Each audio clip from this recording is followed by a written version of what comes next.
মাজরায় থাকাকালীন একটা জিনিস সবচেয়ে দুঃখজনক বিষয় হচ্ছে গোসল করা।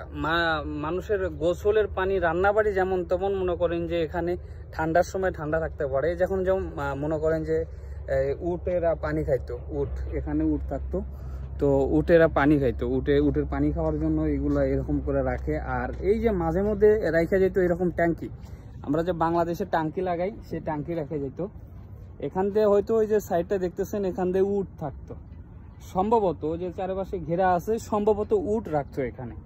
তো এতটাই কষ্টজনক বিষয় হচ্ছে, দুঃখজনক বিষয় হচ্ছে যে ভাই এই গরমে এসি টেসি তো দূরের কথা, মানে খুবই কষ্টজনক বিষয়। সেটা আপনি যদি মাজরায় থাকেন, মানে আমি তো থাকিনি কখনো, আর দেখি পরিস্থিতি মাঝে মধ্যে এখানে আসলে পরে বোঝা যায় এগুলো থাকতো না। এখন আমার এই জায়গায় কাজ আসছে, এর জন্য কাজ করার ফাঁকে ফাঁকে আসতেছি দেখতে, এরকম এর জন্য ভিডিও করতেছি।